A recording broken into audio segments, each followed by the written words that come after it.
why are these world leaders talking? What's the agenda? Like why would they have a reason to trash talk and make people so afraid to look at America? If the UK, if England were a 51st state in the United States, where would you guess that it would rank in per capita income amongst the United States? This is unfair because I already know the answer because I see what you're talking did? Oh, darn Which is shocking because it's 51st. Do you think that geography doesn't play a role with those types of guys? Because why would you let London fall or UK fall to such a crazy stat? That's gnarly to me to think that way. That's a massive country. Because I think it's been very quiet, Len. It's been very quiet. Negotiations, all of these things have been the straight.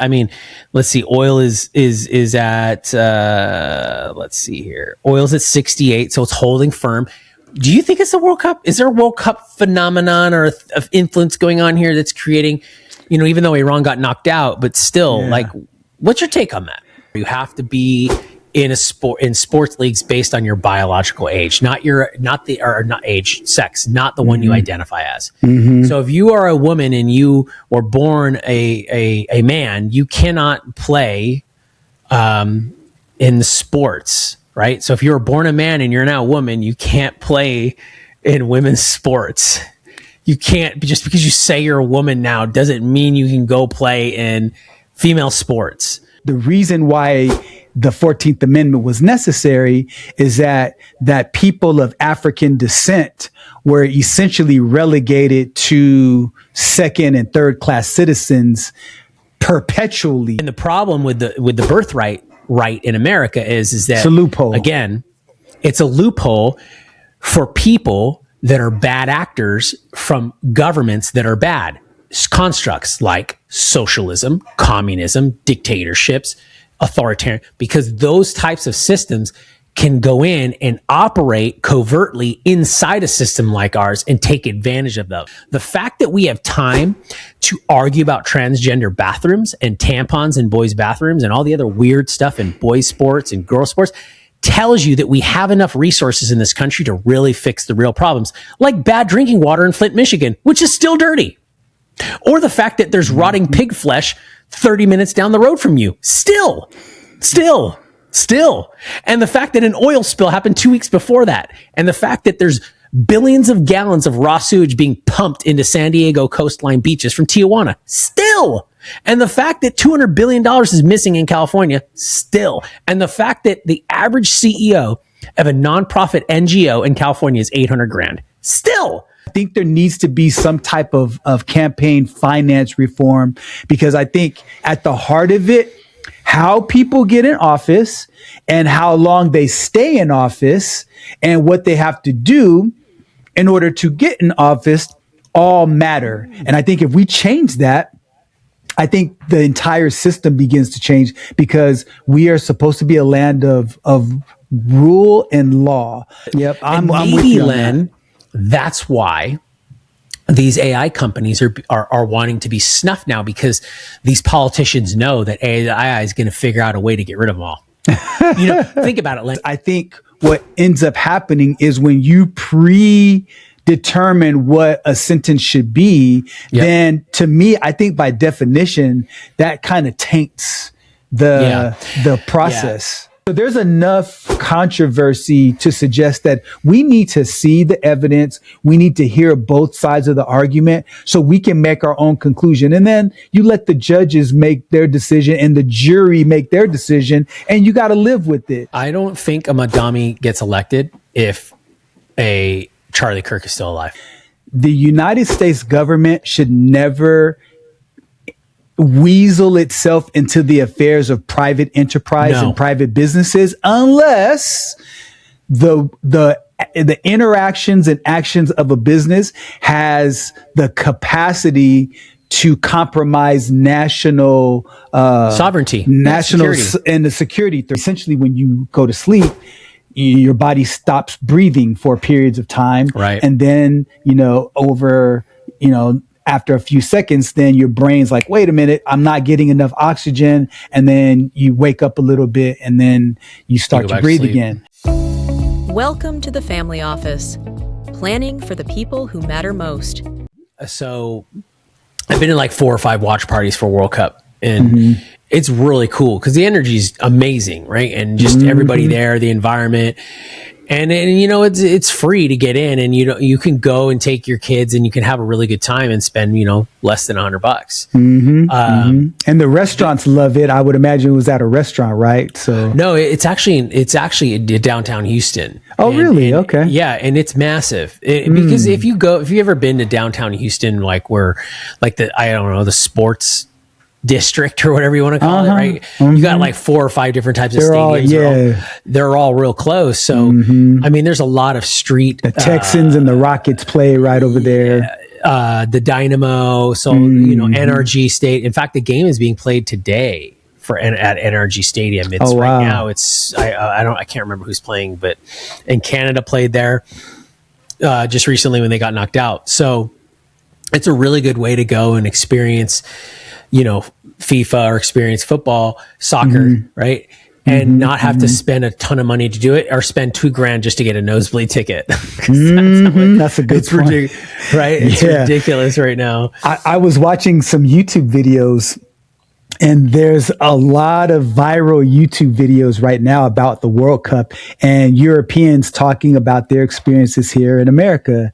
And so they were interviewed, and a lot of them, the common refrain was, yeah, we were told that America was unsafe and that you shouldn't go to certain parts, and that, you know, you could be robbed or shot because everybody owns guns there.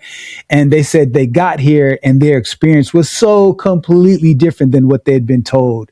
And everything's super big. They were talking about the food size portions and how big our pizza slices are, and how big our nachos are, and how big our gas stations are, like Buc-ee's, you know. And so have you ever been to a Buc-ee's? I've not been to a Buc-ee's. Next time you come out, I hear they're massive.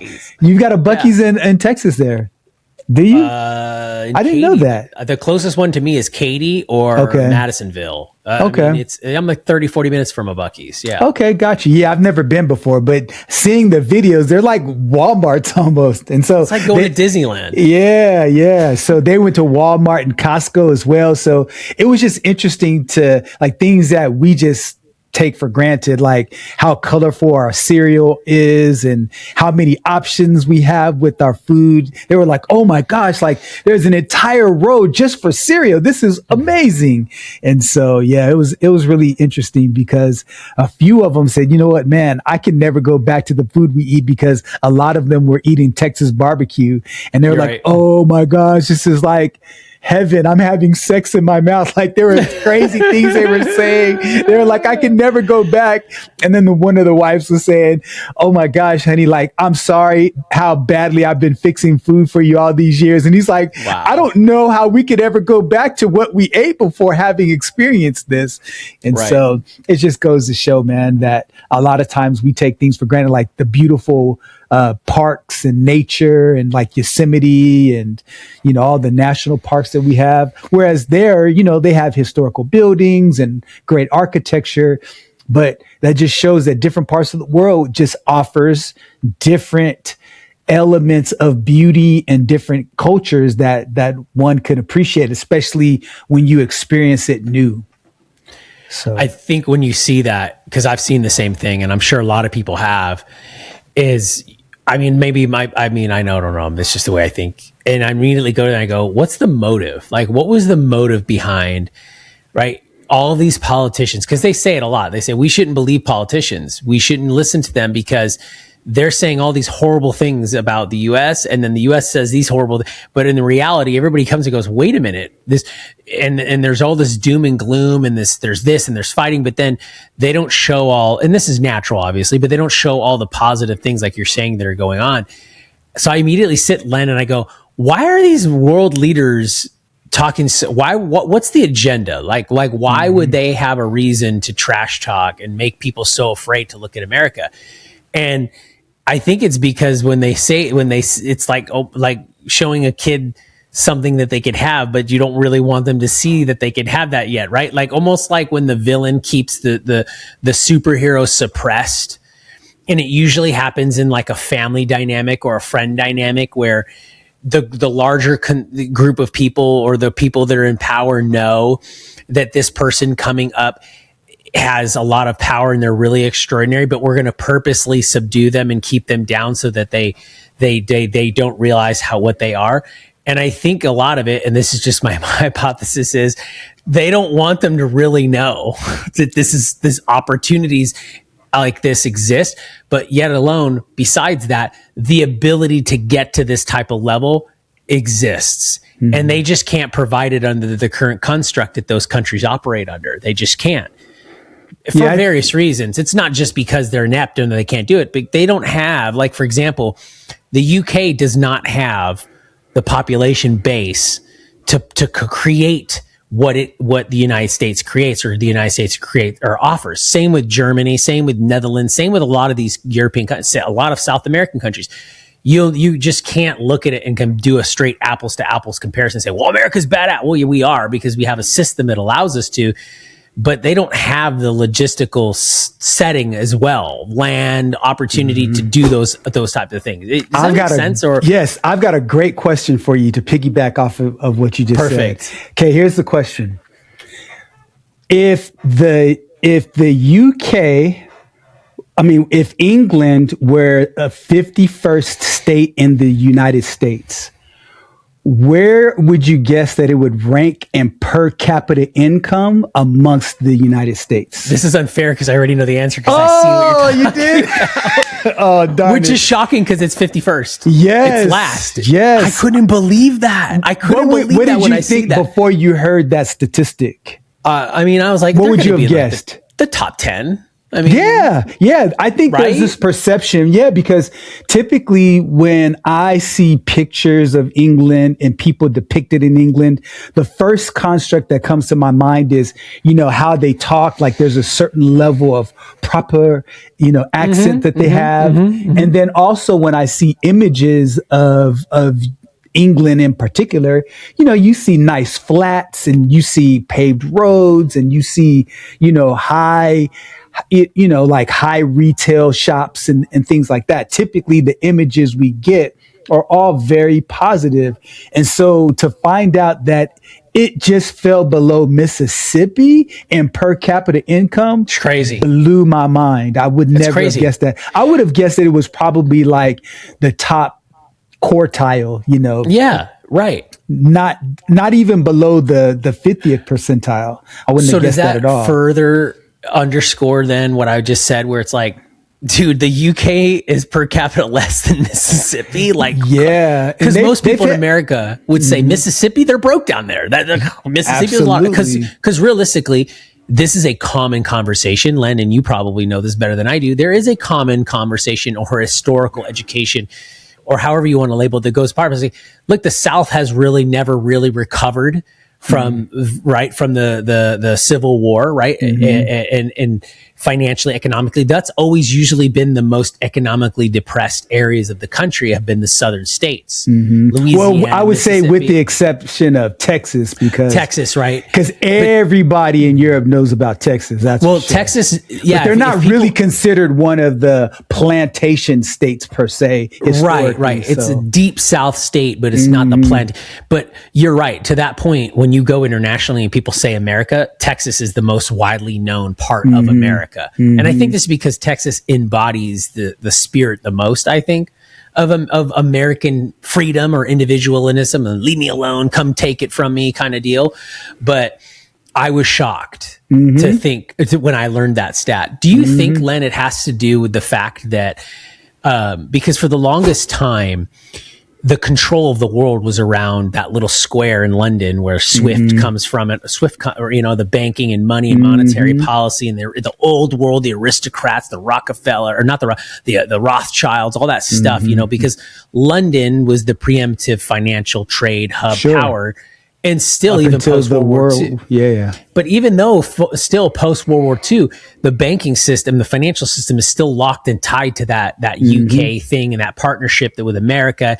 But realistically, it's UK monetary policy and America's the muscle. That's really what it's been since post World War II. Do you think, Len, that because geography doesn't really matter as much as it used to, that the powers that be really don't even need London anymore geographically? They can do what they want to do from wherever in the world: Singapore, Luxembourg, Switzerland, America, New York. Because really, when you look at it, New York is becoming that now. New York is on that path. Yeah. So do you think that geography doesn't play a role with those types of guys? Because why would you let London fall or UK fall to such a crazy stat? Like, that's gnarly to me to think that way. That's a massive country. I don't know what role geography plays, but what I believe it is an economic system, because if you look historically between England and the United States, one of their big reasons to rise was the Industrial Revolution. It really gave rise in both places. And then what happened is when the war hit, then a large amount of England and the United Kingdom were destroyed by war. And so America was left untouched. And so because of that, that's the reason why there was such a discrepancy. And then I would say the extra layer on top of that is that manufacturing still stayed strong in the United States, where it started to decline in the UK. And I would say because of the aristocracy and a real movement towards socialism and big government, and there was less innovation that took place. And so because there was less innovation that happened, then the disparity became even more. So whereas geography played a major role in the United States taking the number one spot, I think the system of free enterprise and a purer form of capitalism is one of the reasons why the discrepancy became even more pronounced. So basically, their industrial base and their innovative base was just completely hollowed out, and you don't. And government blew up because who cares? If you're an investor, you can go invest and take that money anywhere. You don't need to be exactly London. right. You don't need to be in London. You can live in the nicest part of London and make your money outside of that country. So it really doesn't matter. But who really? Because remember, back in the 80s, it was like, oh, London town, we're going to go to London. It was great. Now it's like nobody wants to go there. And prices are really high, and it's the weather. I mean, I definitely, it's a beautiful place. I mean, there's so many, beautiful architectural places to visit and all of that. So I don't poo-poo on England at all, but so economically it's just they can't compete. Good. Yeah. So we said we weren't going to talk about Iran and Iraq today, but I have to break up a pretty interesting story here. Two things. And then we could chalk it up. Okay. Have you ever seen the movie Not Without My Daughter with Sally Field? It's like from 1980 or 1991 or maybe something like that, early 90s. I didn't see that one. I don't think so. So you ought to go watch it. Not Without My Daughter. You can watch it on Amazon Prime. Okay. It came out in 1991. It's got Sally Field in it, and it's got the other guy that played Dr. Octopus. Or Dr. Octopus in one of the Spider-Man movies. You know what I'm talking about? Okay. Yes, I know exactly. Alfred Molina. Okay. So it's based on a true story. Okay. And basically what it's about is it's 1984, and this Iranian-born Muslim doctor who's in America with his family, living in Michigan. How crazy is it's just so crazy, Len. I see a setup coming. By the way, very successful. I mean, Len, if you look, when you watch the movie and you see the house they live in the 80s, 1984, you're like, bro, they're rich, dude. Like, they're rich. Because you see it and you're like, dude, they're rich. And anyways, successful there. He, for whatever, there's a lot of family tension and this and phone calls and some racial stuff that happens to him at work. But either way, he says, look, I want to go visit in Iran, my family. This is 1984. Okay. And everything will be safe. I promise. I swear on the Quran, nothing will happen to you. We'll be back in 2 weeks, blah, blah, blah, blah. Long story short, they get there and she has to flee basically because it's under the, it's 1984. So it's no longer the Shah, right? Everything's back to, and he's like, oh, I didn't know. And da, da, da, da. Anyways, she ends up escaping, right? This crazy story, and gets her daughter and herself back to the United States. But go watch it, because it's it's very interesting. And the reason why I bring that up is because I didn't realize that happens. I think everybody ought to go watch that, because there's this big romanticism with women right now, thinking that that's the better way of living, and they don't really understand what's going on over there. And I don't know if it's propaganda, whatever it is, but it's very popular again. And I didn't realize how big it was. And then the other thing, the reason I bring it up is it's been very quiet. And do you think it's because of the World Cup? Good question. Because I think it's been very quiet, Len. It's been very quiet. Negotiations, all of these things have been the straight. I mean, let's see. Oil is at let's see here. Oil's at 68, so it's holding firm. Do you think it's the World Cup? Is there a World Cup phenomenon or of influence going on here that's creating, even though Iran got knocked out, but still, what's your take on that?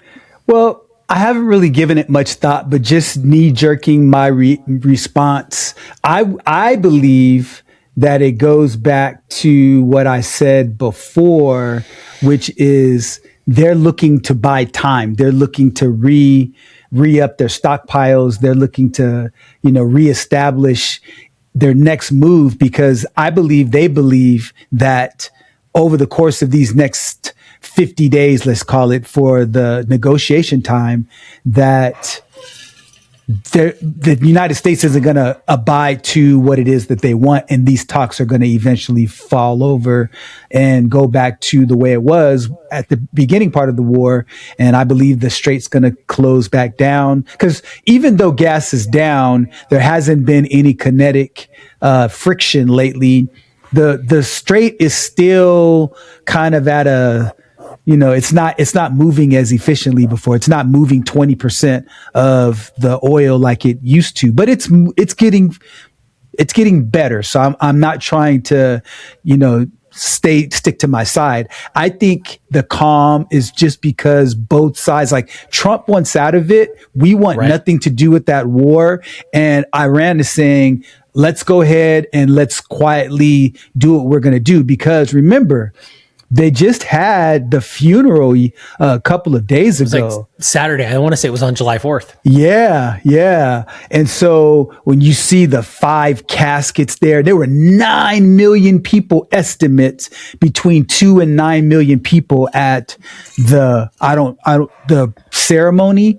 And so, there were a lot of people, saying death to America. So it's interesting, while there isn't any fighting that's going on right now, Mushtaba Khomeini didn't show up to the event because there's beliefs that either his face is disfigured or he's dead. Yeah.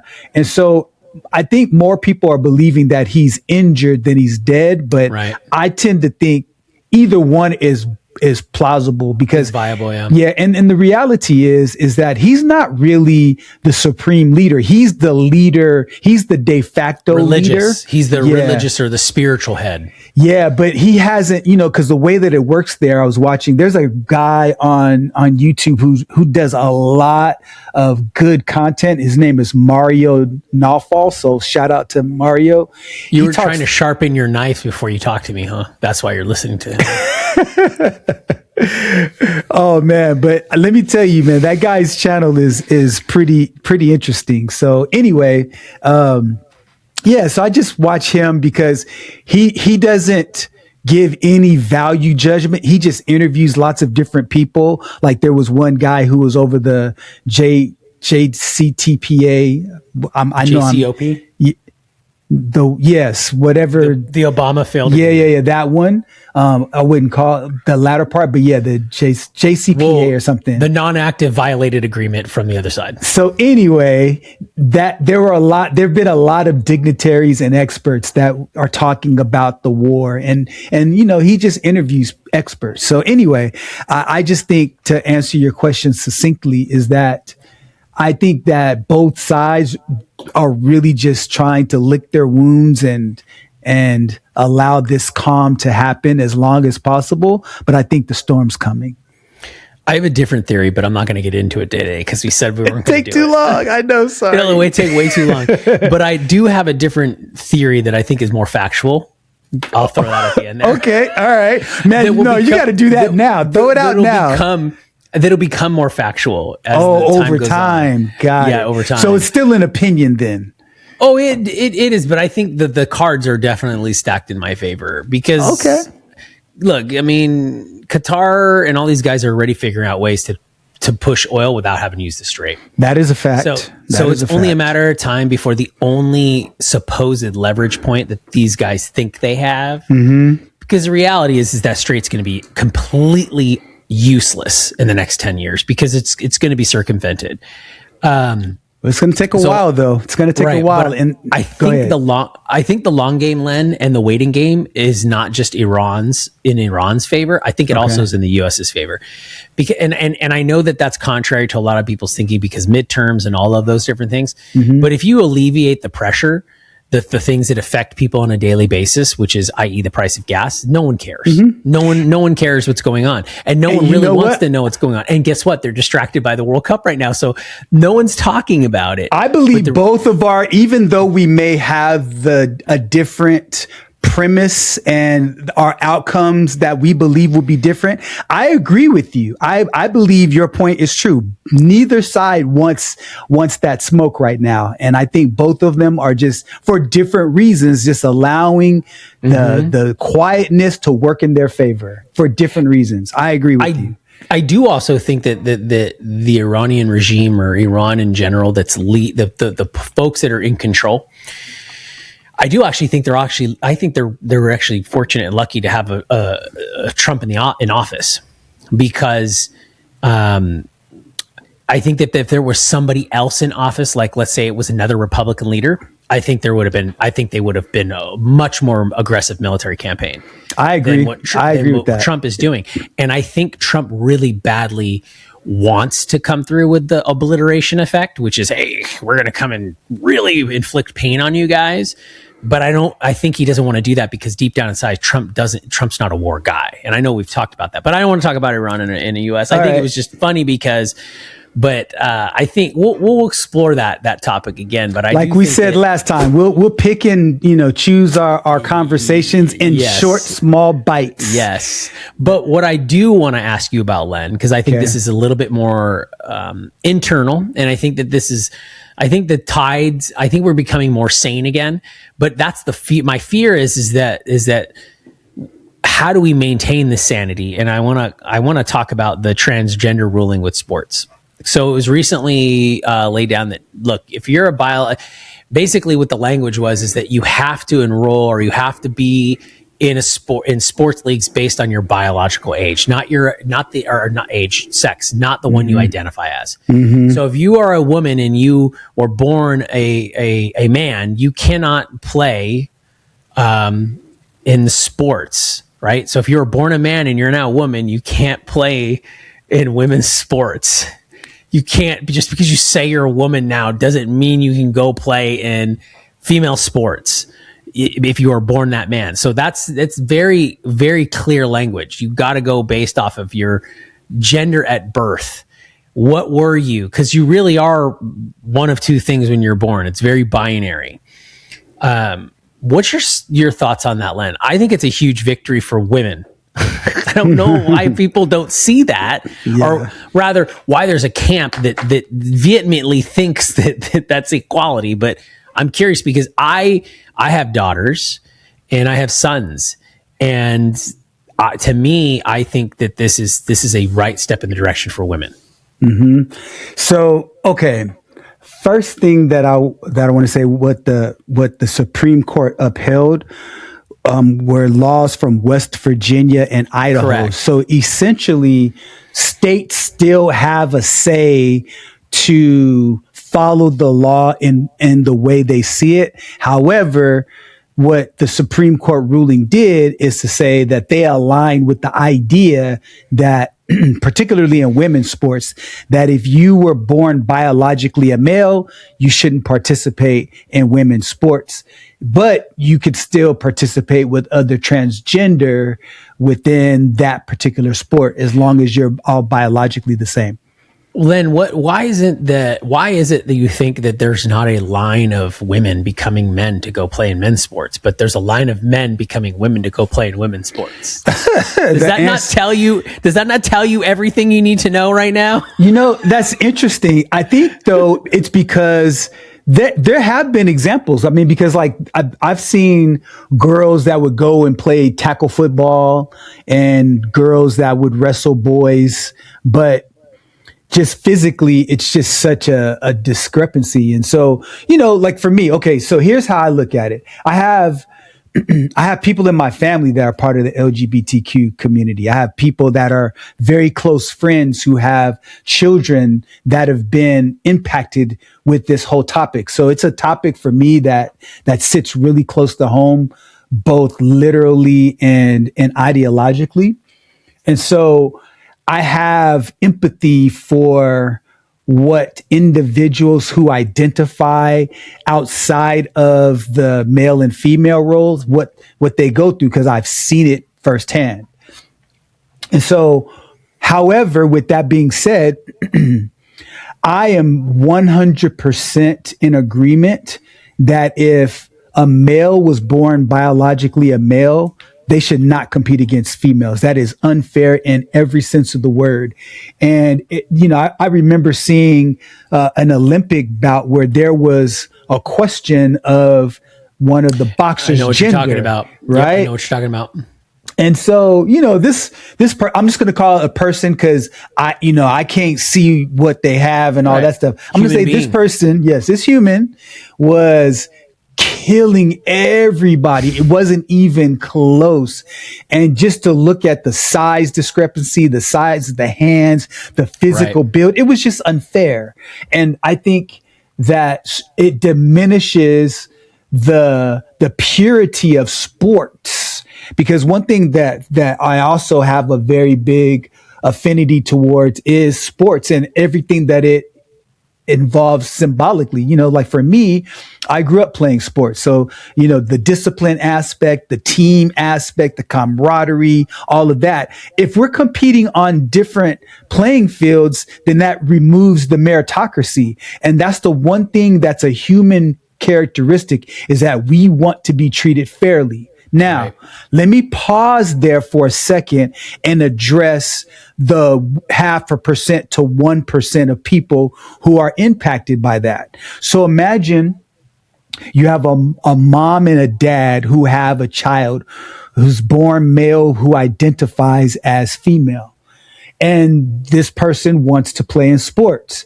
Well, at the school, they go to a public school and maybe there's 600 kids there. There's nobody to compete against this person. And so now they're not able to participate in sports unless they decide to change their gender identity to align with either male or female. So I can understand from that individual's perspective, especially as a parent, and especially as a mom who emotionally connects with her son biologically, who's identified outside of that. There's a different bond between my wife is a boy mom, and I don't care what anybody says. Boys and their mothers, there's just a different kind of relationship. I love my dad. It is, man. I don't care what anybody says. It's like daughters and dads. Like there's an affinity there. 100%. For some reason, there's always an affinity there. That's exactly right. Yeah, because dads want to protect, and that's their baby. Yep.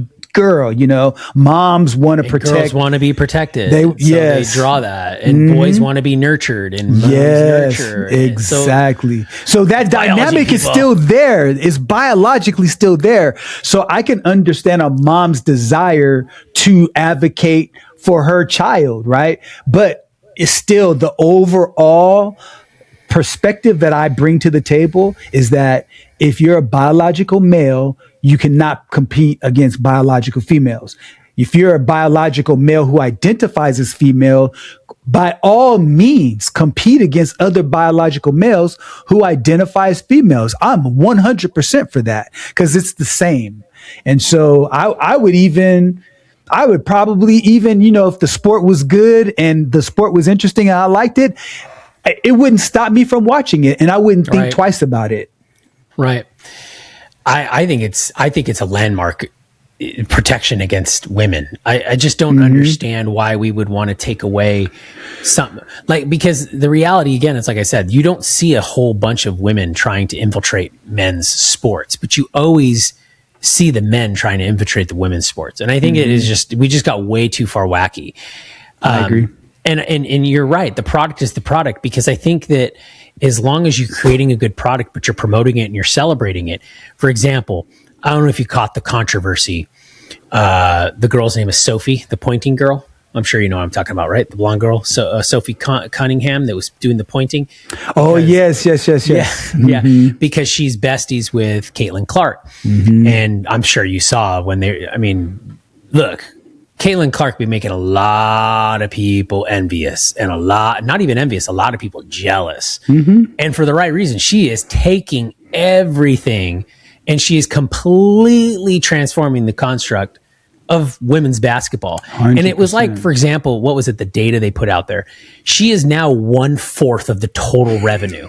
It's staggering. They all should be happy, kissing her and hugging her because she's made them all richer. No question. Right. A rising tide lifts all boats. Did you see them? Like the way that the sock and the throat and all this stuff. Yeah, bro. I have a real big issue with how she's been treated because she's been very, very mature about how she's been treated. Absolutely. Yeah, I respect that. Yeah. So I think even with the midst of that controversy and everything going on, she's making this thing more exciting because people are like, dude, I want to tune in now. And now she has allies and it's this other white girl. And it's like, what the heck is going on here? Right. It's great. It's creating. But what I don't like is that like, dude, like, don't be mad because she's out, athleticing you. She's better than 95% of the players in the league. The only person I can say definitively who's better than her is Asia Wilson. Like, she's the GOAT right now, bar none. So she doesn't get the same amount of coverage because she's phenomenal. But what Caitlin Clark did is she opened the imagination of people, just like Steph Curry.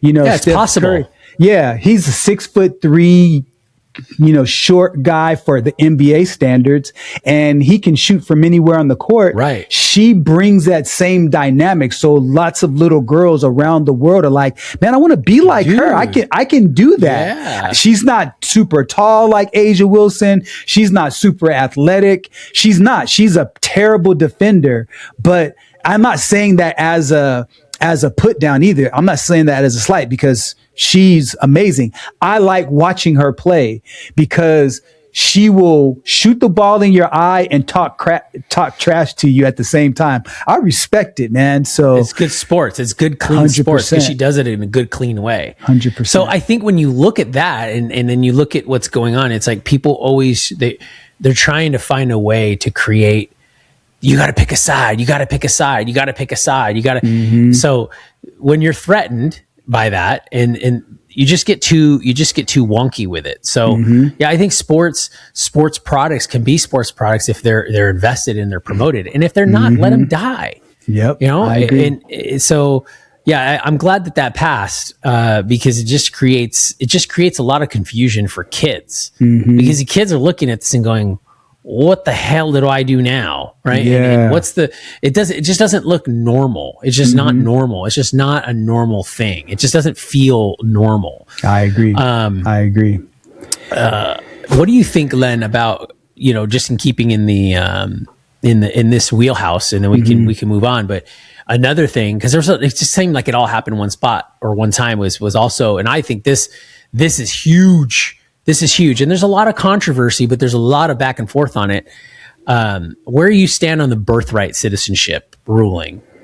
So I think because that's pretty big. Yeah, it is. It is.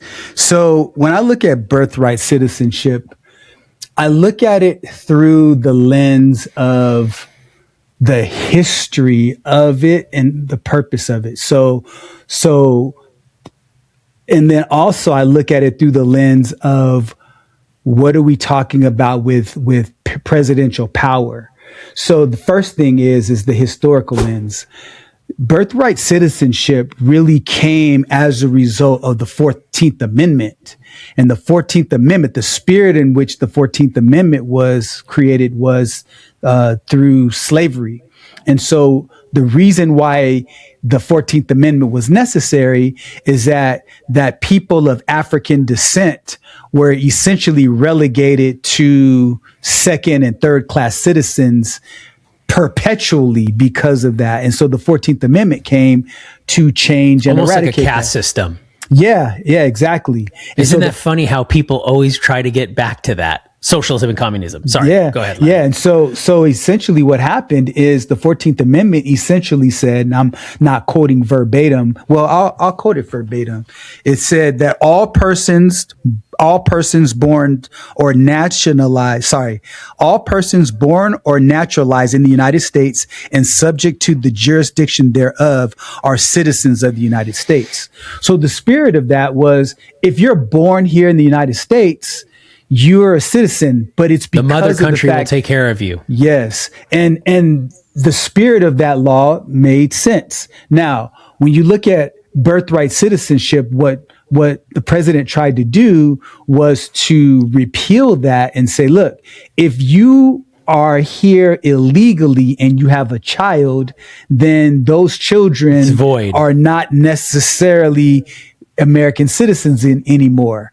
So I think the idea has merit because of the fact that if a parent comes illegally, they shouldn't be able to have their children reap the benefits of it from a purely theoretical standpoint. But when you add historical context, then it changes meaning. And I'll make this last point and I'll turn it over to you to get your perspective.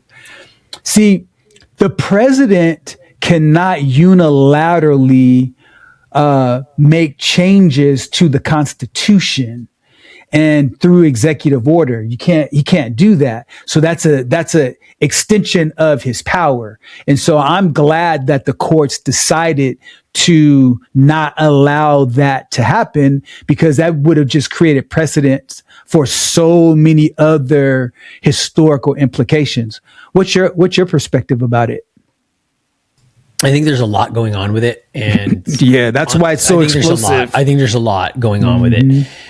I mean, first and foremost, I do agree with the ruling in that I do, because the natural consensus or the natural ideal of America is that, and if you even look at Christianity, is you can't be held accountable for the sins of your parents, right? Yeah. And so that's the old world. Right. That's communist countries, socialist countries, dictatorships, monarchies, the rest of the world pretty much. Because the rest of the world just uses Frankenstein, capitalism where they want to see fit. Did you know in North Korea, just a real quick point and I'll let you go back. There was a person I just learned about from North Korea. What he shared is that if your parents are like a political prisoner, your family stays political prisoners for 3 generations. Ooh, baby, that must warm the heart. That must warm the heart of all the people that follow Mandami and think he's cool. 3 generations, bro. Oh my! I mean, you know, he's a communist, right? I mean, people just say socialism because it sounds nicer. Right? It's like saying, instead of you saying you're a trash man, you're a refuse collector. Right? I still say that he's a democratic socialist. However, Len, that's propaganda. Socialism is a problem in and of itself.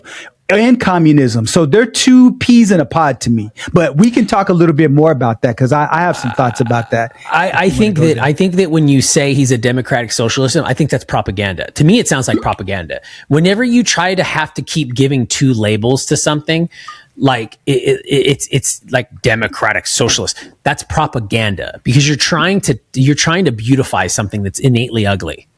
Okay, So, I can agree with that. but he's a communist. I mean, it is what it is. These communists always pop their heads up. It's like communists are like orbiters. If you know what I'm talking he's about. not a communist. He's definitely. I will give you. He definitely is a socialist. A state-run grocery store is communism, Len.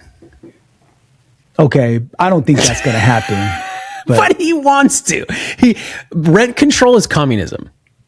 Because if they don't abide by the rule, they're going to confiscate. Yeah, but here's the thing: if they don't abide by the rent control, he's going to take their buildings. No, that's communism. He can't do that. He can't do that. Okay, go ahead.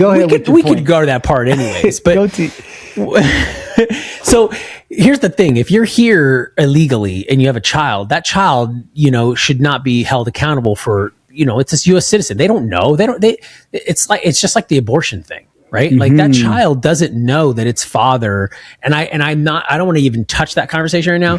But again, I know where you're going. Yes. Look, that child didn't know. Like in the case of the extreme circumstances, like, hey, I was essayed, right? Or whatever that word is with the R.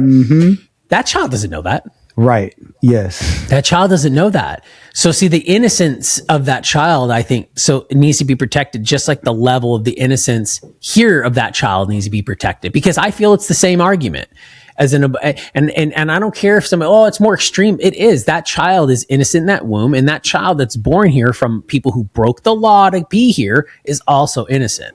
That child's innocent. So I look at it that way. But I have a statistic for you, but go ahead, keep going. Yeah, what I do look at it also on the other side of it is I understand why Trump would do what he wanted to do. Now, I don't think that he thought it was going to go through. The legal lens of it and the legal sewing the needle through the head is very fascinating because, and I don't want to lose this point, it's fascinating because if you look at it, man, I lost the point. I want to come back to it. I freaking lost it. It's so fascinating because there is a very good legal challenge, I think, to it. I got it back. Okay. For example, if you get evidence in a criminal case or there's evidence in a case and that evidence comes from someone who's compromised, right? And you have a bunch of evidence. And let's say a lot of that evidence is true, right? Like, for example, it's factually, Len. You can factually prove that the evidence from source A is true. But then there's this landmark piece of evidence that you get from source A, and that landmark piece of evidence is found to be corrupt or found to not be legitimate. There's a saying that would then say in court that all that evidence would be considered fruit from the poisonous tree and would be inexcusable, right?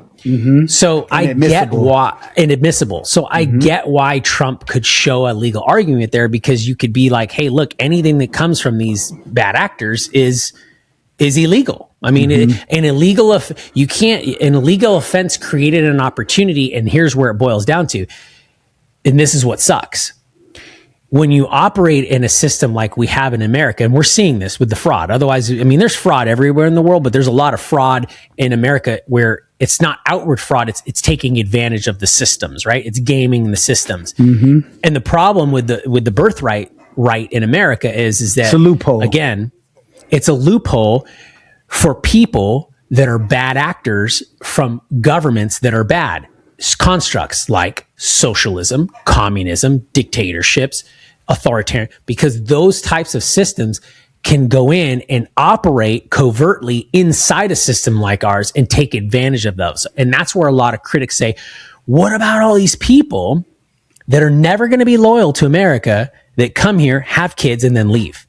And now those kids are citizens, which means those kids can vote. Those kids, and you don't know, and those kids, like you've seen, that's why I brought up that movie earlier, Not Without My Daughter, those kids can be brought up to have whatever opinions they want in a controlled government like the CCP or Russia or Iran or North Korea. So you see how that can circumvent. So I think Trump pushed it because Trump makes things move. He's a market maker. I think Trump's ultimate goal was to push it to make Congress really needs to look at this.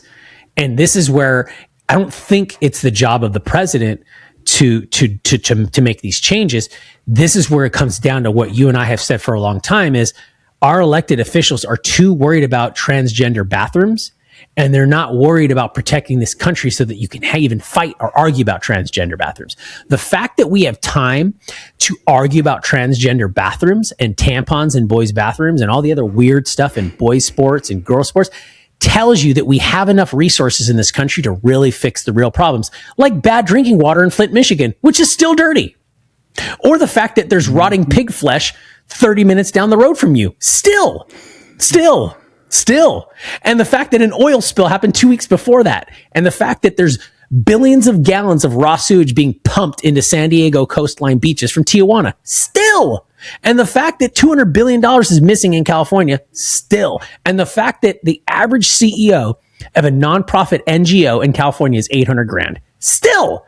So when you look at that, to me, it goes, we definitely have too much time on our hands, because you know, and I know, that if there is a problem in your house, you don't have the bandwidth to deal with that type of with all the you don't have the time to deal with the color of the wallpaper in the bathroom if the garage door is broken. No, I agree. And right now, our garage door is broken. Our moat is running dry, and the drawbridge is down. And the chains where the little gate thing that goes down to, those are broken.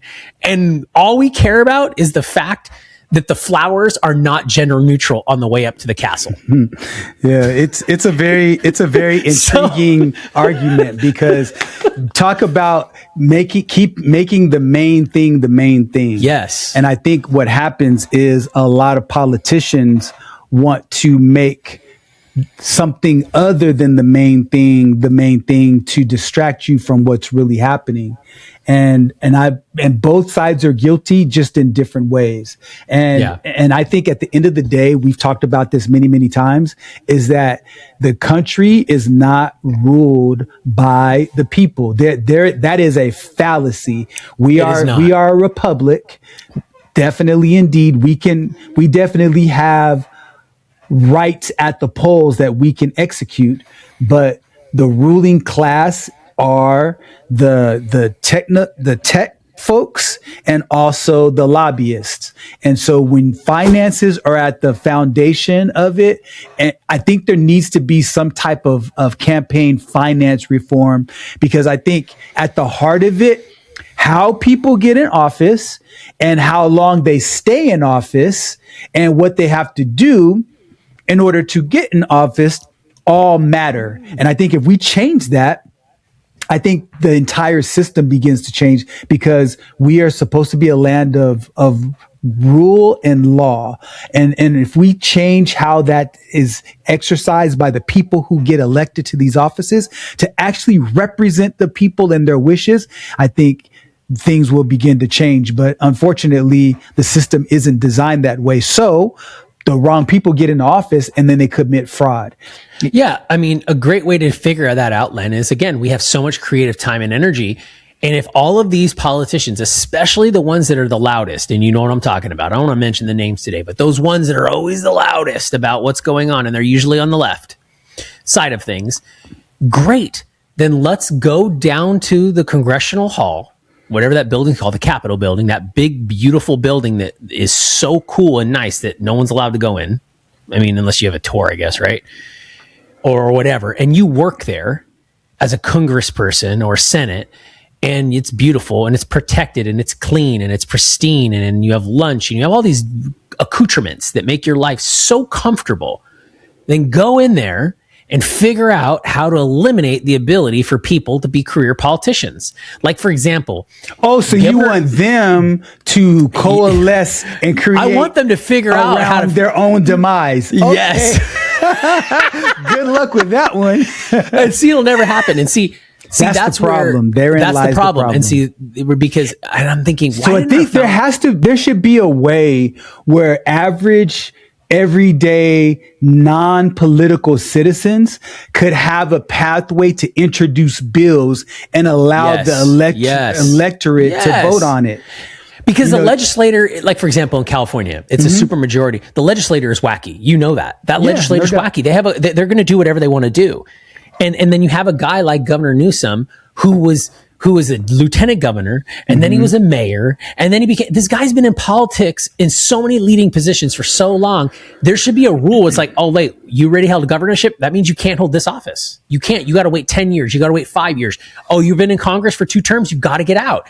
I think if they're different positions, so like, let's say a person was in the city council, then they became an assembly person, and then they became a mayor, and then they became a governor, and then they became House, and then Senate, and then president. I think there should be a pathway of ascension as long as your representation changes, because, you know, like when we were young in our respective businesses, we rose up the ranks much more quickly than our counterparts because we were ambitious, intelligent, hardworking. And I think people like that in life should be rewarded. So I don't think it should be any different in politics, but I think, you know, I agree that there definitely needs to be campaign limits. And if a person is, you know, if you've been in one position for more than X number of years, whether it's 5, 10, or whatever, I don't think it should ever be more than 10.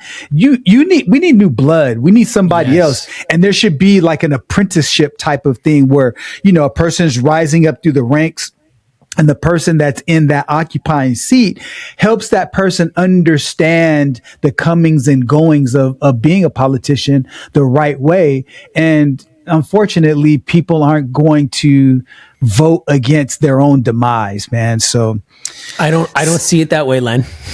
Interesting. I don't see it that way, because here's my biggest problem with what you just said. Okay. As soon as you give a ladder of ascension in politics, it becomes a career. And you can't have a ladder of ascension. You can't say one day I'm a congressperson, but I aspire to be the president. You can't do that, because now you become a career politician. I think, and then educating people. Here's the thing. I think people need to get into political positions and be as raw and unfiltered as they possibly can. That's why I actually like Fetterman. And that's why most of the political establishment hates him, because he votes knee jerk. He votes for example, if you got elected tomorrow, I don't know what district you're in or whatever, right? I don't know what problems you face besides the fact that you live in California. Okay. But let's say for a second that you got voted into a position that has influence in your district or whatever. Okay. You would immediately and you don't have donors, none of that stuff. You ran a campaign. My conscience. Yes. Yes, exactly.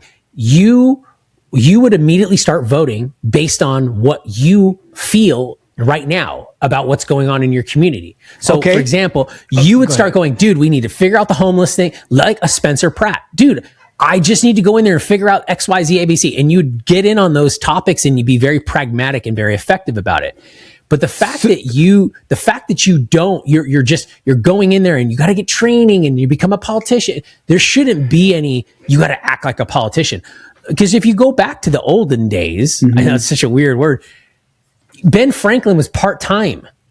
You know what I mean? These guys came in and out as to be public servants, right? Because they virtue signal. We're public servants. No, you're not.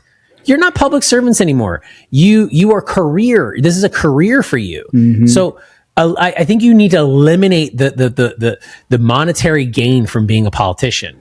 And I would agree with that part. 100%, start there at least, so that it's not like you can ascend. Because the fact that someone like AOC is a millionaire now is just astonishing to me. It's just wild to me. How does that happen? Len, she became a millionaire faster than you and I. How? How on God's green earth this is possible, Len?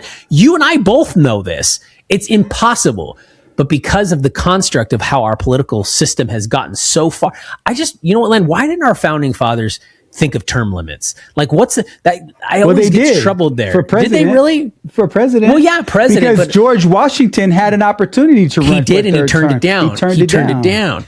That was wise. But term limits just on those, but term limits on Congress. Maybe, maybe they just didn't see that going that far.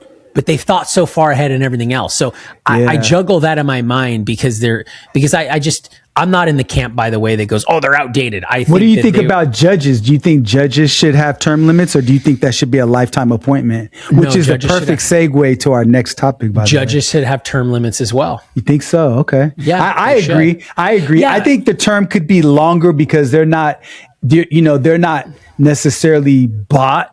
They have to abide by the law. So I could see, 20 years, maybe even 25. Judges should have longer term limits, but they should still have term limits, because here's the argument to that.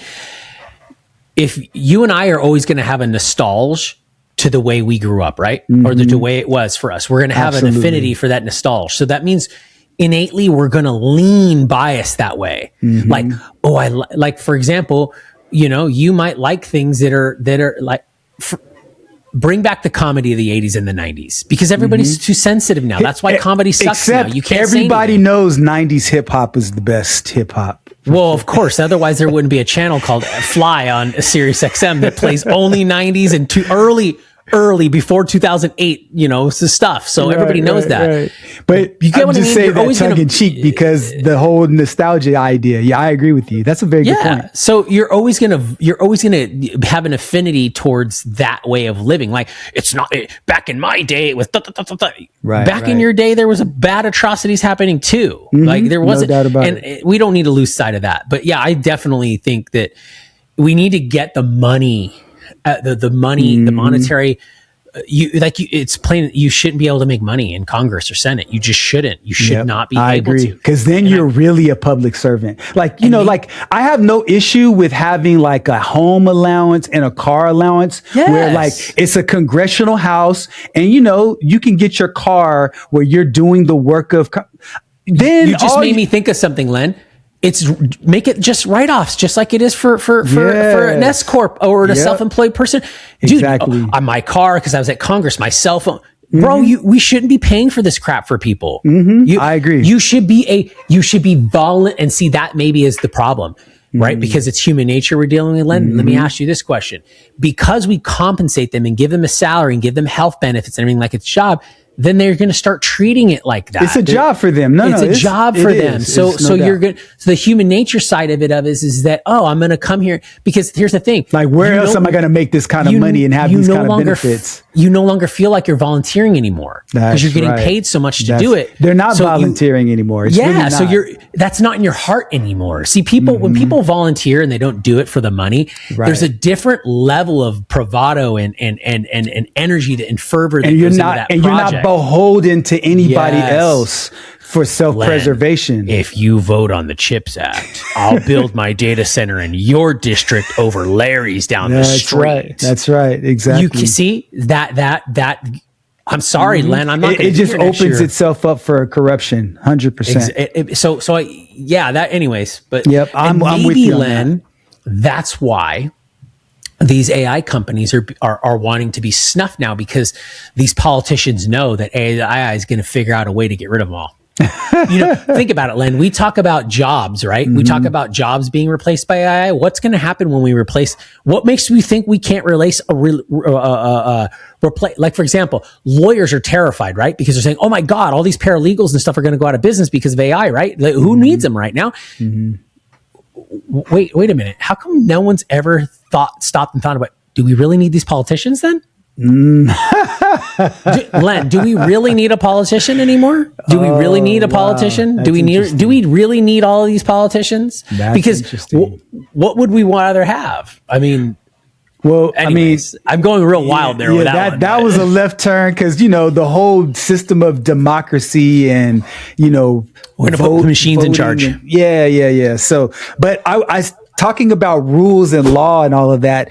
Did you hear that that the judges are allowing cameras to be inside of the courtroom for the Tyler Robinson trial? And just in case folks out there don't remember who Tyler Robinson is, he's the person who is alleged to have assassinated Charlie Kirk. And so he's 23 years old, and this happened in September of 2025, and prosecutors are seeking the death penalty, which is Crazy to me. So a preliminary hearing began in Provo, Utah, where prosecutors are trying to show enough evidence for the case to move towards trial. And now there's this big fight. There was a big fight about cameras being in the courtroom versus not being in the courtroom. And coincidentally, it was the defendant. So Tyler Robinson's side said, we're not the ones who want the cameras in here. Which to me, yeah. So what are your thoughts about it, and how do you feel about the idea of cameras and the whole situation? Why is it crazy that they're seeking the death penalty for you? Okay, so do you not think he's the guy who did it? I mean, I don't want to go down that whole theory and all, but why do you think it's crazy? Let's say he is. I don't without throwing in the theory and the ballyhoo or whatever of the fact that it was a setup and he really wasn't the killer. Let's say, for example, that he really is on trial because he really did do it. Because popular vote is, or popular story narrative is, that he's the shooter, right? And he's proven without a reasonable doubt he took another person's life. Why is the death penalty weird? No. Okay, so I don't think the death penalty in and of itself is weird. I believe in any case, I think sentencing and conversations about sentencing should be done after. I agree with you on that. Right. I think so you let the evidence prove what it proves and then deliberate about the length of the sentence. Because I think what ends up happening is when you determine what a sentence should be, then to me, I think by definition, that kind of taints the process. Yeah.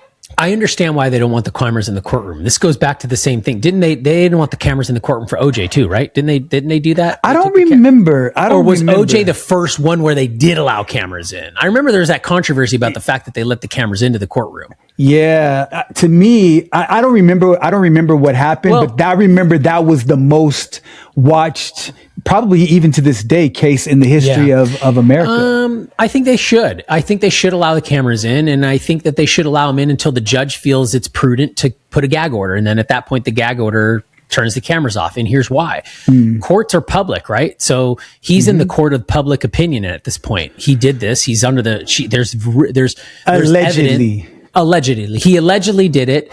Thank you, Len. And there's evidence that strongly suggests he did it, and the prosecution claims that they have a case there. Cool. Now, that's, again, I'm saying this without getting into the whole aspect of the who done it, right? Who really done it, or the conspiracy behind it? Because I'm not fully convinced based on what I know. Okay. But I don't want to get into that. I want to assume that this is in pretend for a second. Just to argue the real point, and the real point, not to get sidetracked, Glenn, because you know that happens.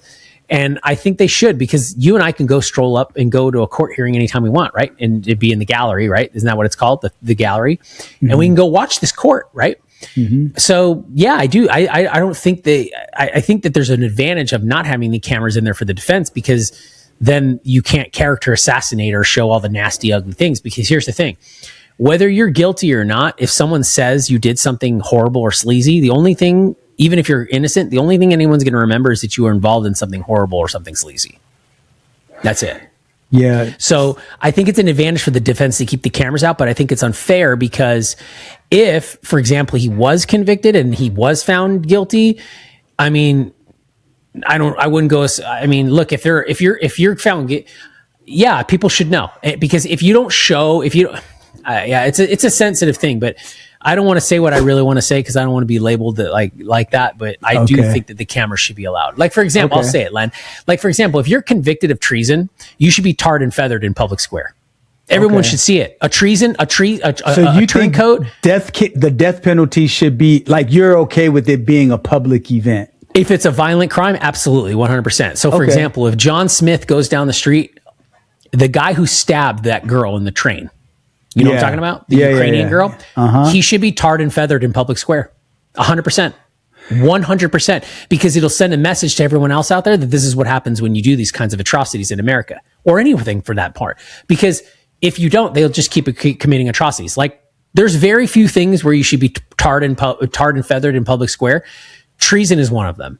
Treason, 100%, absolutely. There is no room for treason unless your government is treasonous to you. There's just no room for it. I'm sorry. There's just no room for it. There's just no room for it. Okay, you should be. And for someone who committed a violent crime like that, unprovoked, they should tar and feather them.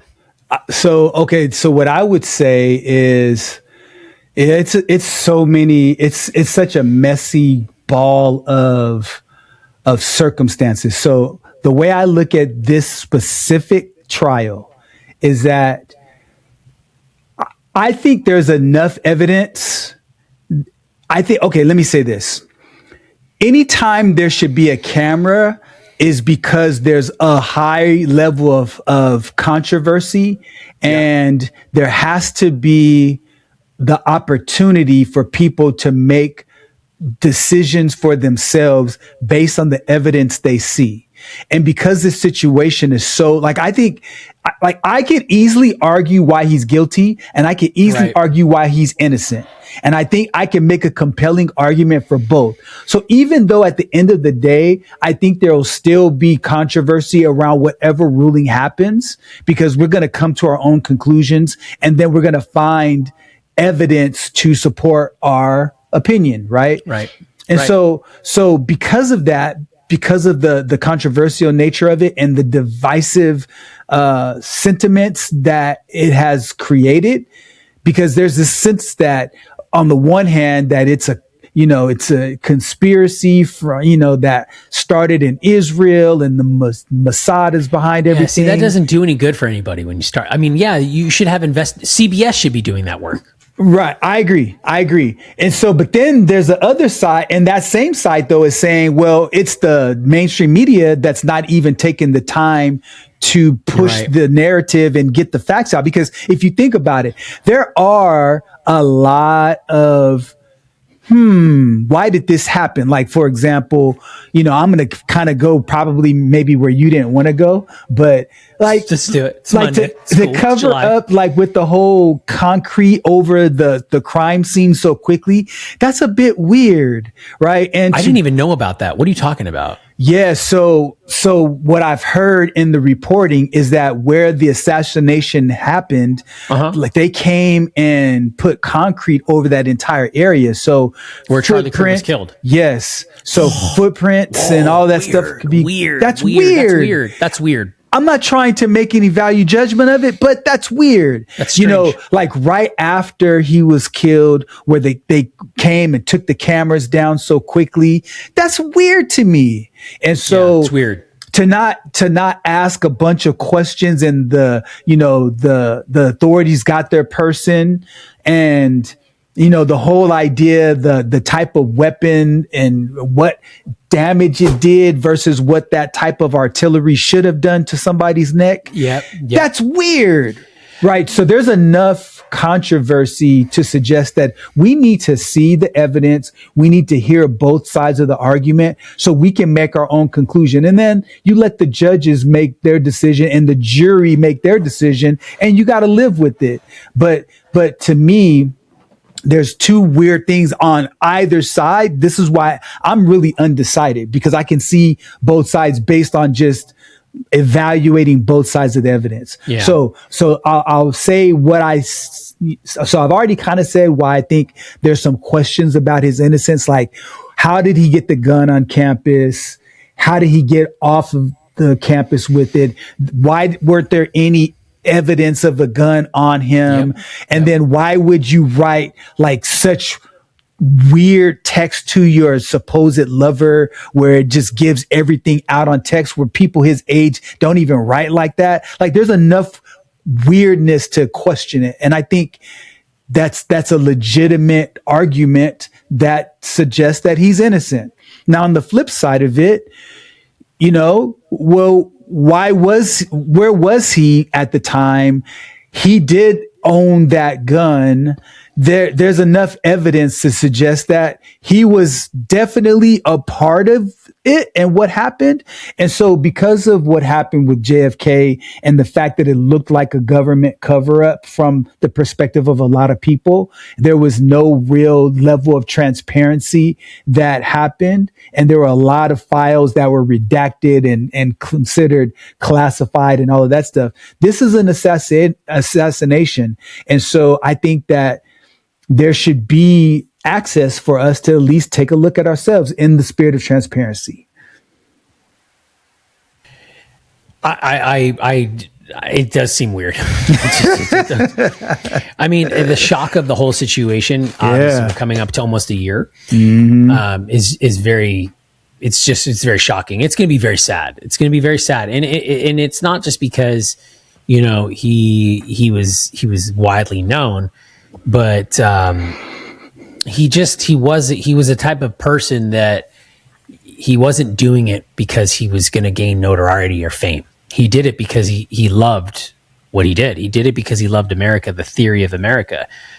I don't think anybody can. I don't think still to this day, I don't think I've seen anybody be able to debate as good as well as. He's a phenomenal debater. I mean, there's just no question. He would shred anybody. I mean, he could out debate Donald Trump, and that guy is very difficult to debate with. Who would be an interesting debate, bro? Charlie Kirk and Mamdani, because I think they're both ridiculously intelligent, very well spoken. Like they both are very witty and quick on their feet. I would have paid money to see that. I don't think a Mamdani gets elected if a Charlie Kirk is still alive, by the way. I don't think a Zohar Mamdani gets elected. I don't. I really don't. I really don't think he does. Isn't that crazy how the void space gets filled with the yin and yang? Right? Because it's just strange. And I'm not saying that, by the way, that I don't think Zohar Mamdani is anywhere, by the way, in the same league or level as a Charlie Kirk. I don't think he is. I mean, Zohar Mamdani is a communist politician. I mean, he hasn't built anything. He hasn't built anything though. He hasn't built enterprise value though. Okay. It's like what Kevin O'Leary said the other day. He was giving a talk to a bunch of people. He said, look, the majority of you are going to be consultants and you'll be in and out of jobs every 2 years. I hate hiring consultants because consultants rarely ever have to make consequential decisions or decisions that have consequences or see the consequences of decisions, right? And that's the same exact thing with communists. Communists don't ever have to see the consequences of their decisions or live up to the level of their consequences because it's never their resources that they're spending or their efforts that they're spending. Charlie Kirk built a multi-million-dollar business, multi-million-dollar movement. No, I agree. Zohar Mamdani just hopped on the backs of an ideal that appeals to human nature, which is you're lazy, you don't want to work, and you want to get shit for free. And I know times are tough right now, and I'm your savior. And that's the reality. That's why he won. He won because of those merits. He didn't win because he has this amazing track record. Because if that was the case, Governor Newsom would have been unelected. Karen Bass would have been fired the first day. Okay, but here's the thing where I have to push back. What you said is correct about Mamdani, and what you said is correct about Kirk. But I think that it's important not to over-index on just electing officials because they built something. So that would mean that every person who's elected into office would have had to have been an entrepreneur and run a business. And I don't think you don't need to have that. No, I get that because I say that goes back to my further argument. Here's the other point. Here's the other point though, is that Mamdani is filling a void that exists because here's the thing. If the United States and New York in particular had lower housing prices, lower cost of living, and a better way of life, there'd be no void for him to fill. And so it's also an indictment on the past politicians and the economy that has gotten to that place. So while I disagree with his tactics and I disagree with his messaging because socialism is an inherently bad system. Doesn't make him an inherently bad person. I'm not going to say that, He's not a socialist. He's a socialist, but whatever. We can argue over those points in another conversation. But my point is that he's filling a void that exists. And because people left to their own devices, the majority of people are going to take the path of least resistance. That's why there's more employees than there are employers. Right. And the world has to be that way, because if everybody were an entrepreneur and everybody were a leader and everybody were an employer, this world would cease to exist. So there has to be people that rule and run things, and there has to be people that follow and are led. And so he's filling a void that exists, and he's no slouch. And so I think that he's a formidable opponent. And the reason why other people in the Democratic Socialist parties or DSA are gaining traction, because young people are feeling the pain of not being able to buy a house. They're feeling the pain of not being able to afford where they live and the prices of rents going up and not having a job that's going commensurate against that. Now, I would argue against the point I just made, which is, well, exercise your desire and live somewhere else, and your freedom to move and move up the career ladder and all that stuff. I'm a definite proponent of that philosophy because I am a capitalist. However, I also understand that people who are younger, who have fewer options, could lean towards that because it sounds enticing, it sounds appealing. So we we collectively have to find ways, again, going back to our previous conversations about campaign finance reforms and career politicians. We need to get at that foundation. But feel free to respond to that. I want to move on to the capitalist side of things, which is about Anthropic. And you know what happened where Fable 5, the government came in and said, nah, we need to take a pause on this. We're not going to allow you to move forward with this because this is too powerful. Chris, I know you're a tech guy, so man, enlighten us. What are your thoughts about it?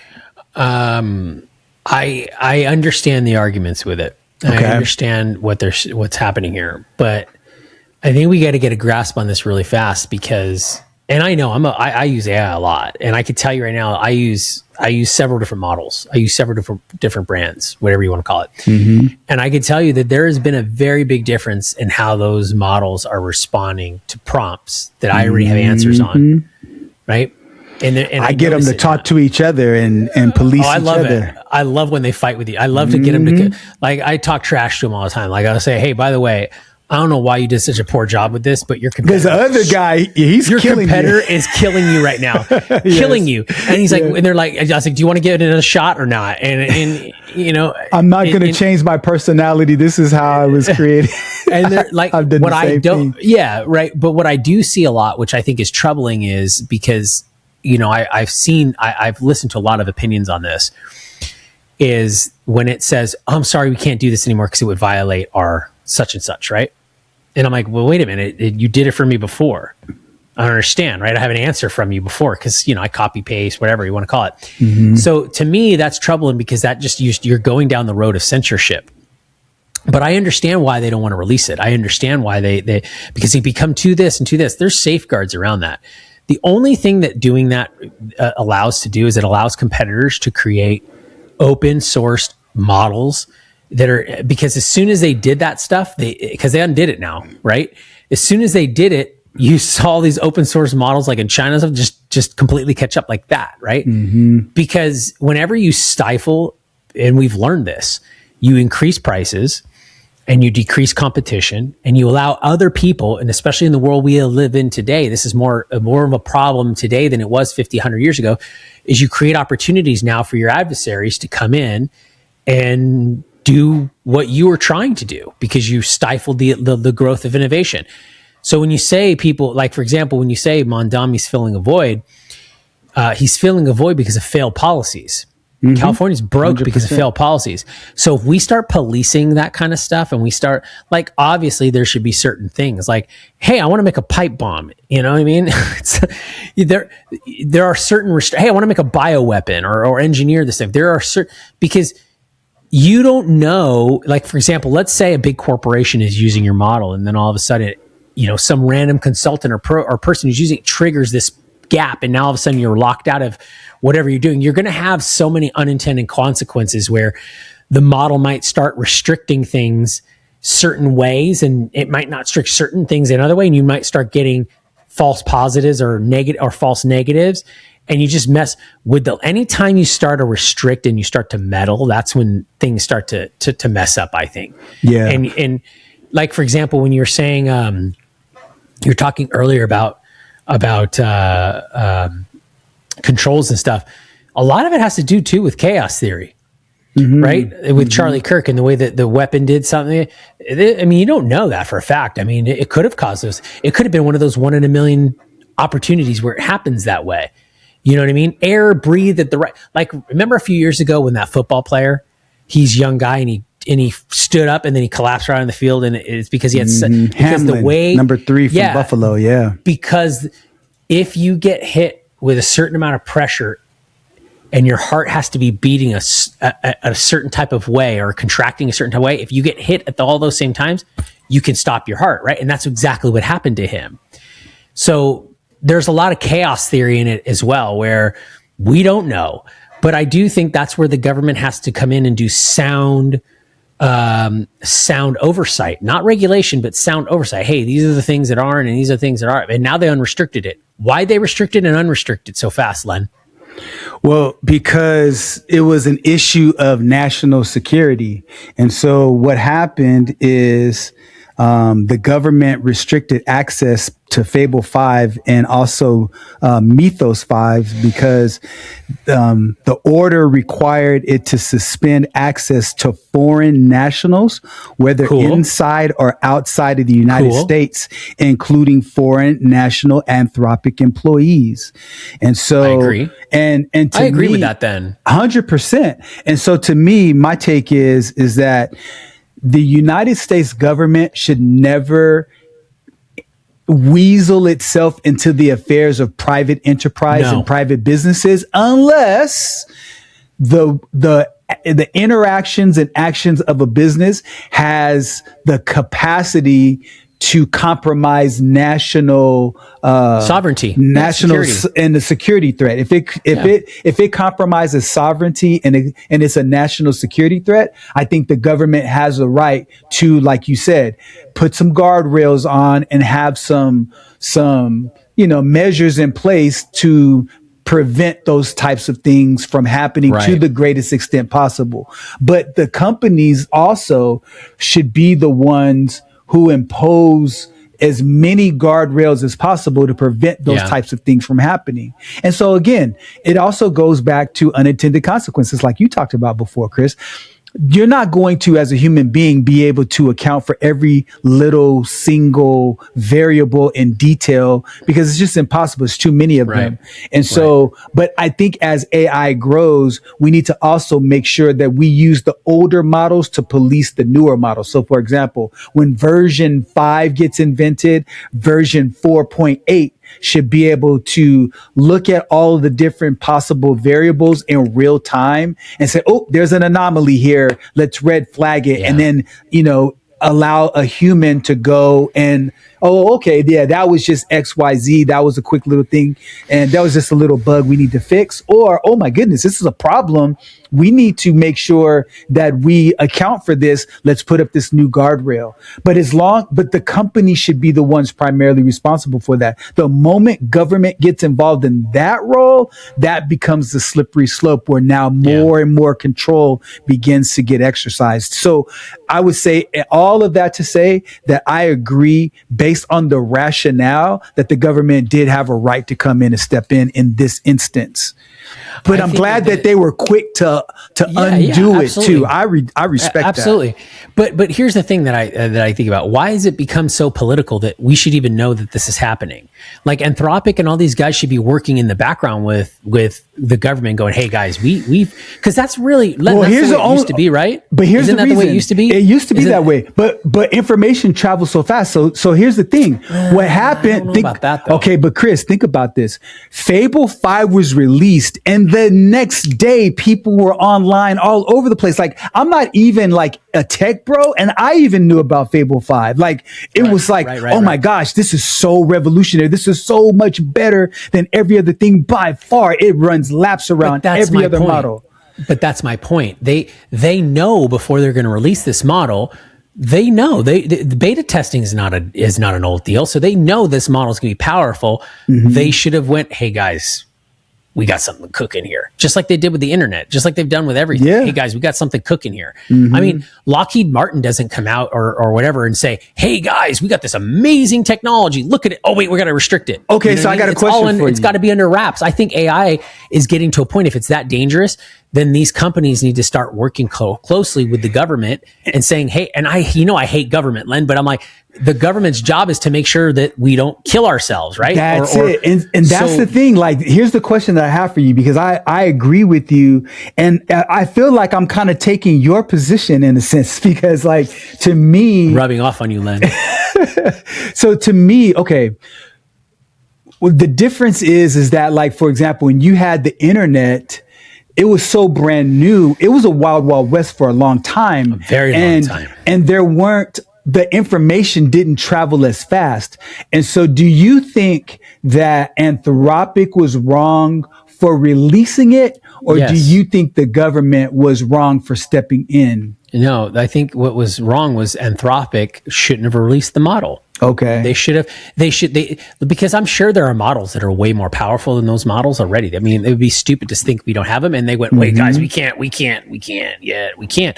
But I think the biggest issue that I think with the data and with all of this stuff here, Len, is I think that a lot of the AI stuff is going to expose a lot of the BS in our data.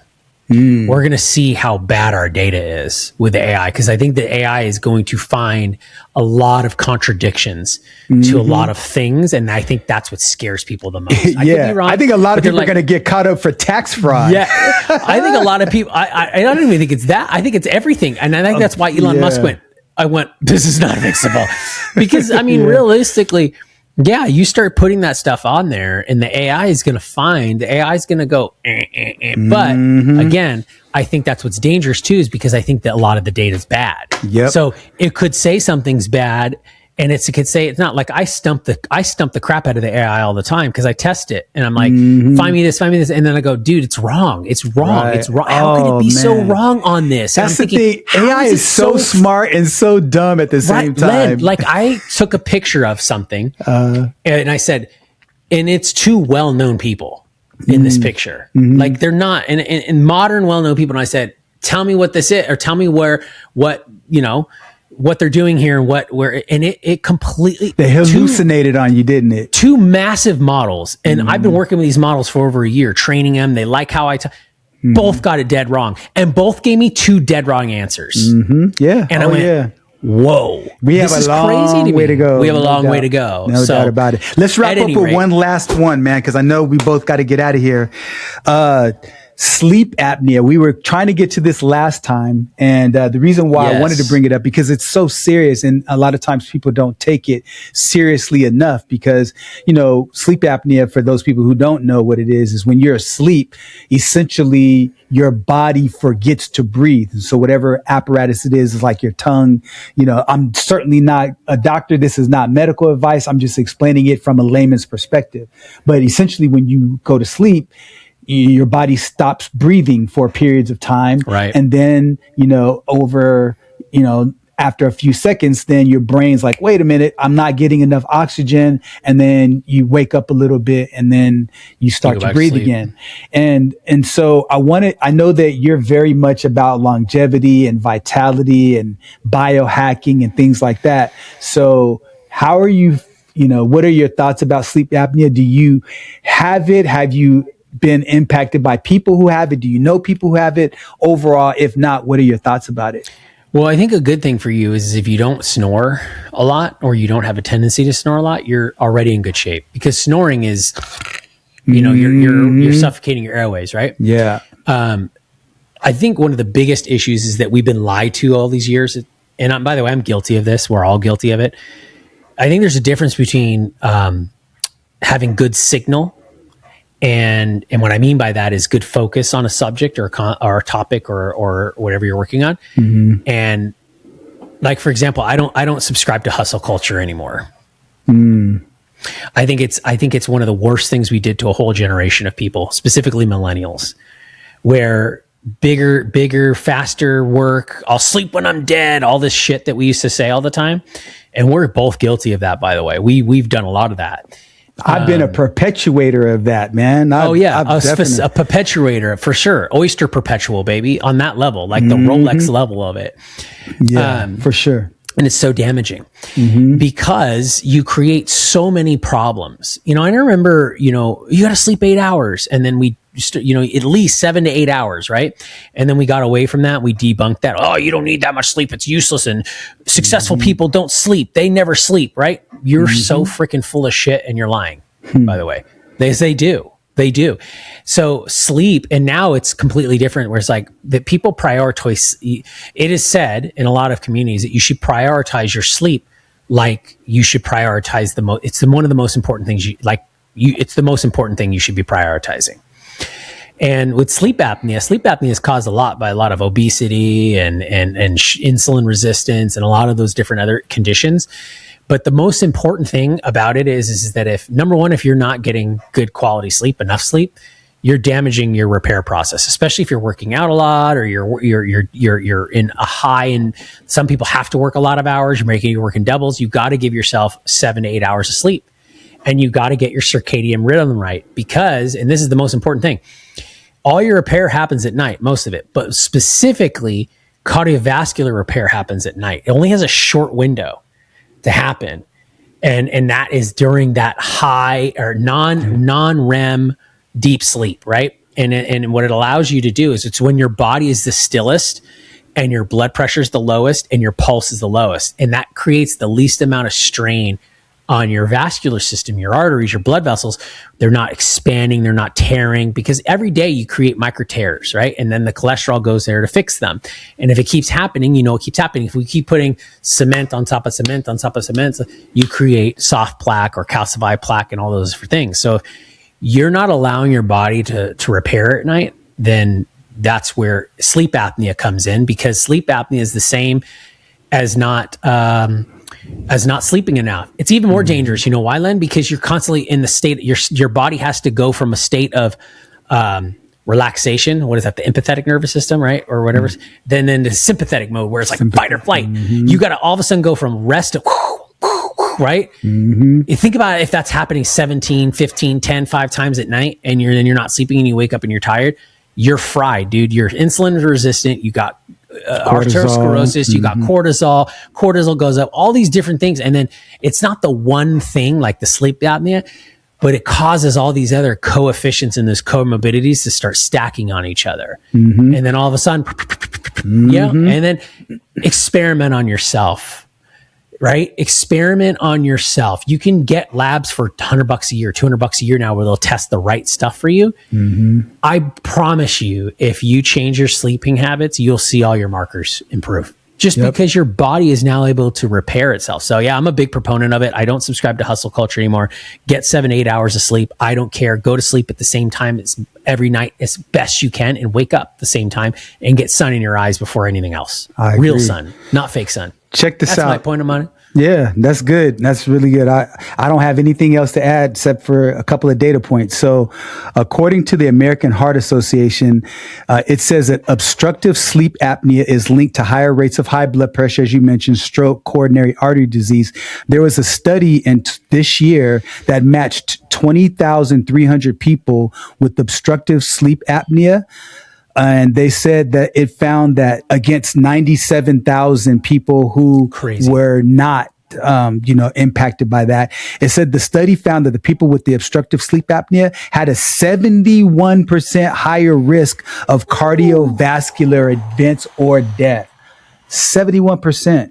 So, and that's you know why? Yeah. Your body does not have a chance to repair itself, and all those repair. And all those micro fractures and all the things that you mentioned.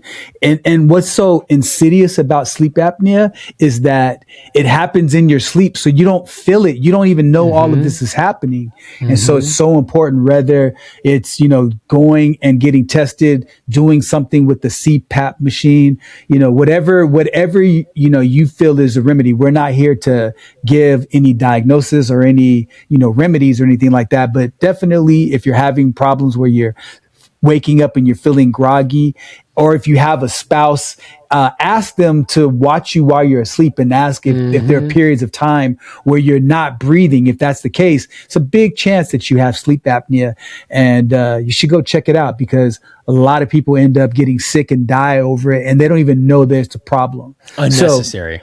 Absolutely. Absolutely. So with that being said, Chris, man, it's always good having conversations with you, brother.